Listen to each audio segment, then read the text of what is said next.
যে সব স্বামীর সংসার মেয়েরা কখনোই করতে পারে না। কি এমন স্বামী যেই স্বামীর সংসার কোনো মেয়ে করতে চায় না?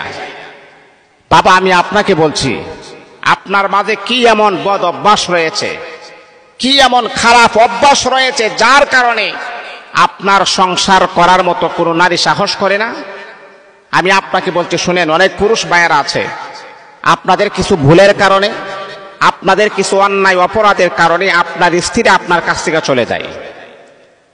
এখন আপনি হুজুর তালাশ করেন, হুজুর আমার স্ত্রী তো চলে গেছে, কিভাবে তাকে আনা যায়? জিজ্ঞাসা করলাম কেন চলে গেছে। তখন আপনি যখন আমার কাছে যখন আপনার ডিটেলস যখন তুলে ধরেন, তখন আপনার যে কিছু ভুল আছে সেই ভুলটা আপনি উল্লেখ করেন না।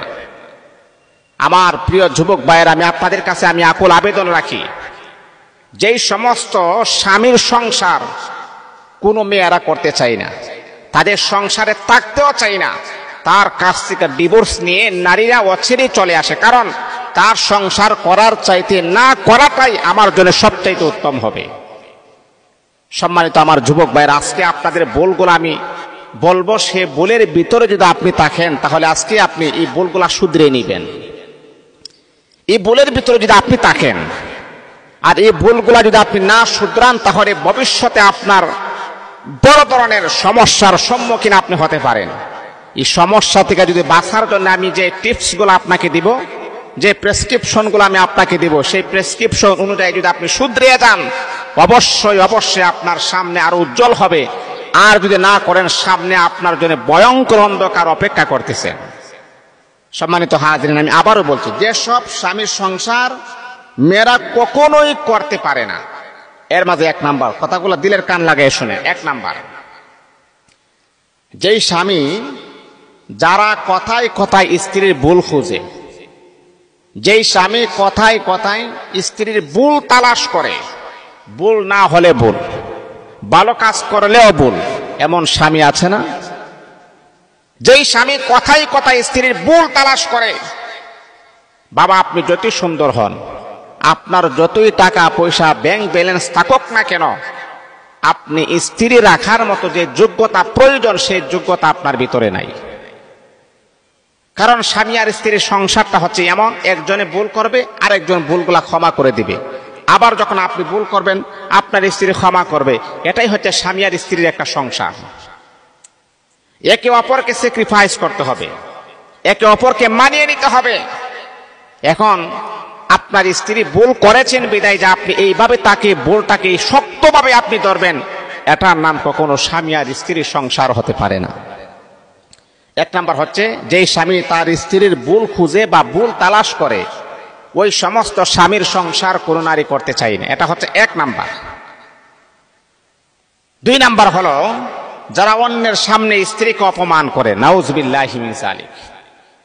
একজন নারী সব চাইতে বেশি কষ্ট পায় যখন আমার স্বামী অন্যের সামনে যখন আমাকে অপমান করে কথা বলে, আমাকে অভিশাপ করে কথা বলে, আমাকে ছোট করে কথা বলে। এই আমার যুবক ভাইয়েরা শোনো, যদি আপনার স্ত্রী কোনো অন্যায় করে, কোনো অপরাধ করে, মানুষের সামনে তাকে অপমানিত আপনি করবেন না। প্রয়োজনে আড়ালে নিয়ে আপনি তাকে আঘাত করবেন, আপনি তাকে কষ্ট প্রয়োগ করবেন। আপনার স্ত্রী তার মনটাকে বোঝাতে পারবে, আমার স্বামী আমাকে মারধর করেছেন। আর যদি আপনি অন্যের সামনে যদি তাকে অপমান করে আপনি কথা বলেন, এই কষ্টগুলা একজন স্ত্রী কখনো সহ্য করতে পারে না। স্ত্রী মনে মনে কয়, আমি অন্যায় করেছি, অপরাধ করেছি, অপরাধের শাস্তি আমার স্বামী প্রয়োগ করবে, মারবে, আঘাত করবে, সে মারার অধিকার রাখে। কিন্তু সে কেমন স্বামী, আমাকে তার বাড়ির আশেপাশে ভাই বোন সকলের সামনে আমাকে অপমান করে কথা বলে, এর চাইতে লাআনতের জিন্দেগি করার চাইতে না করাটাই অনেক ভালো। আর ওই সমস্ত স্ত্রীরা আপনাকে ছেড়ে তারা চলে আসে। বাবা আপনি ভালো হয়ে যান, শুধরে যান। স্ত্রী যখন চলে যায় তখন আপনি বুঝেন, ওই সময় বুঝলে আর কাজ হবে না। আপনি শুধরে যান, ঠিক হয়ে যান। প্রত্যেকটা মানুষের মান সম্মান ইজ্জত রয়েছে, যে যত ছোটই হোক তারও একটা ইজ্জত আছে, সম্মান আছে, তার সম্মান আপনি তাকে দিতেই হবে। এটাই হচ্ছে ইসলাম। এটা কি ইসলাম? ইসলাম কখনো কাউকে অপমানিত করতে দেয় না।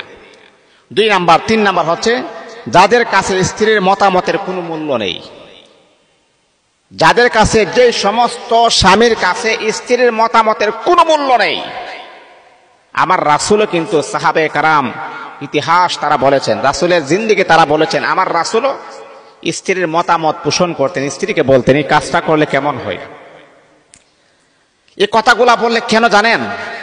মানে আপনি যখন স্ত্রীর সাথে যখন পরামর্শ করবেন, তখন স্ত্রী খুবই নিজেকে নিজে খুব বড় মনে করে যে স্বামী আমাকে অত্যন্ত ভালোবাসি বিদায় আমার কাছ থেকে এই পরামর্শটা নিচ্ছেন। এই জন্য বাবা, আপনার স্ত্রীর কাছ থেকে আপনি পরামর্শ নেবেন। যদি আপনি মনে করেন না তার পরামর্শ নেই, আমি কিন্তু কাজ করব না, তাহলে তারপর আপনি নেন। কারণ আপনার স্ত্রীর ভালোবাসা যদি আপনি পেতে চান, তার মহাব্বত যদি আপনি পেতে চান, তার মনে যদি আপনার জায়গা করে নিতে চান, আপনি তার কথা মানেন অথবা না মানেন, কমাস কম তার কাছ থেকে পরামর্শটা আপনি নেন। পরামর্শ নিলে আপনার স্ত্রী খুশি হবে। আর স্ত্রীকে খুশি করানো এটা সুন্নাহ, এটা রাসূলের আদেশ। আপনি খুশি করান স্ত্রীকে, তার মতামত আপনি নেন। যদি তার কোনো কথাই যদি আপনি মতামত না নেন, পাত্তা না দেন, ওই স্ত্রী মারাত্মক লেভেলের কষ্ট পায়। যে আমার গুরুত্ব বোঝে না, যে আমার সম্মান বুঝে না, তার সংসার আমি কখনো করব না। এমন অনেক স্ত্রী আছে, হাজার হাজার স্ত্রী এমন আছে। এটা হলো 3 নাম্বার। সম্মানিত হাজিরিন, 4 নাম্বার হচ্ছে রাসূল আকরাম সাল্লাল্লাহু আলাইহি ওয়াসাল্লাম বলেন, না, যারা নিজের পরিবারের কথা স্ত্রীকে অবিশ্বাস করে। অনেকে আছে না যে নিজের পরিবার একটা কথা বলছে, আপনি আপনার স্ত্রীকে অবিশ্বাস করে তাকে আঘাত করলেন। এমন অনেক সংসার আছে। আরে বাবা, ইসলাম কি বলে? যদি আপনার স্ত্রী কোনো দোষ করে, তাকে আপনি সরাসরি জিজ্ঞাসা করেন। অন্যের কথা শুনে আপনার স্ত্রীকে শাসন করবেন, এটা কাপুরুষ ছাড়া বীর পুরুষ কখনোই হতে পারে না। একজন স্বামী, আপনি 2 জনের কথা শুনবেন, আপনার স্ত্রীর কথাও শুনবেন, আপনার মা বাবার কথাও শুনবেন। আপনার মা বাবার কথা শুনে আপনার স্ত্রীকে না জিজ্ঞাসা করে তার উপর আপনি এফেক্ট করলেন, তাকে আঘাত করলেন, তাকে কষ্ট প্রয়োগ করে কথা বললেন, এটা কখনো দুঃসাহসী স্বামী হতে পারে না। এটা বীর পুরুষ স্বামী হতে পারে না, এটা কাপুরুষ স্বামী। এর মাঝে আর কোনো বিন্দু পরিমাণ কোনো সন্দেহ নাই। এই আমার বন্ধু, যখনই আপনি বিচারের মুখোমুখি যখন 2 জনকে দাঁড় করাবেন, এক তরফা একজনের কথা শোনা যাবে না। ইসলাম আমাদেরকে ডিরেকশন দিয়েছেন, শোনো, 2 জনের কথা শুনবা, তারপরে 2 জন কথা শোনার পরে আপনি বুঝতে পারবেন ভুলটা আসলে কার, আপনার স্ত্রীর নাকি আপনার মার। ও বন্ধু, মাকেও কথা বলতে পারবেন না, স্ত্রীকেও কথা বলতে পারবেন না। এমন ভাবে আপনি শাসনটা অবলম্বন করবেন যাতে করে আপনার মাও যেন বুঝতে পারে, আপনার স্ত্রীও যেন বুঝতে পারে, কাহারও মনে যেন কোনো প্রকারের কষ্ট যেন না হয়ে যায়। এমন ভাবে আপনি শাসন করবেন, কাউকে কষ্ট প্রয়োগ করে আপনি কথা বলবেন না। শাসন করলে এভাবে করা যায়, এভাবে করা যায় ভাই, এভাবে করা যায়। এটা আমার মন গড়া বানানো কথা বলছেন, এইভাবে করা যায়। আপনি আপনার মার কথা শুনলেন, বোনের কথা শুনলেন, পাড়া প্রতিবেশীর কথা শুনে আপনার স্ত্রীকে আপনি অ্যাটাক করলেন, আপনি হচ্ছেন কাপুরুষ।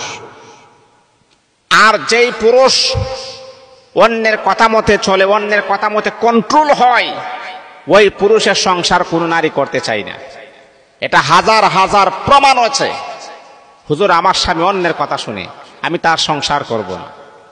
যার কাছে আমার কোনো গুরুত্ব নাই, আমার কথার কোনো গুরুত্ব নাই, আমার কথাই শুনতে পারে না, পাড়া প্রতিবেশী বন্ধু বান্ধব যা বলে তাই সে শুনে, তার সংসার আমি করব না। এমন অনেক নারীদের অভিযোগ আছে। সম্মানিত হাজিরিন, সর্বশেষ 5 নাম্বার হচ্ছে যারা স্ত্রীকে ছোট ভুলগুলোকে সবার সামনে তুলে ধরে।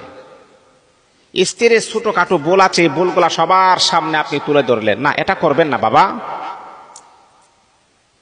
আমার আপনার নবী বললেন, শোনো, সংসার জীবনে যদি তুমি সুখী হতে চাও, দাম্পত্য জীবনে যদি তুমি আনন্দময় হতে চাও, তাহলে স্বামী আর স্ত্রী একে অপরকে স্যাক্রিফাইস করতে হবে। একে অপরকে ভুল করলেও তারা ভুলটা শুধরায় নিতে হবে।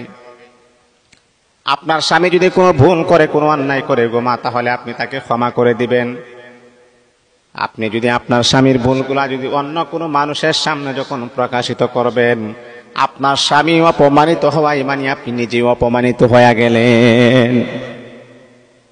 এই আমার পুরুষ ভাইয়েরা, স্ত্রীর ভুলগুলা যখন মানুষের সামনে যখন বলা বলি করবেন, তখন কিন্তু মনে রাখতে হবে আপনার স্ত্রী ছোট হওয়া মানে আপনি নিজেই ছোট হয়ে গেলেন। এই জন্য কেউ কারো ভুল মানুষের সামনে বলবেন না, অপমানিত করবেন না। ভুল করলে তাকে ক্ষমার দৃষ্টিতে দেখবেন। অবশ্যই আপনি ভুল করলে যখন আমি ক্ষমা করব, আগামী দিন যখন আপনিও ভুল করবেন, আপনার স্ত্রী আপনাকে ক্ষমা করতে বাধ্য হয়ে যাবে।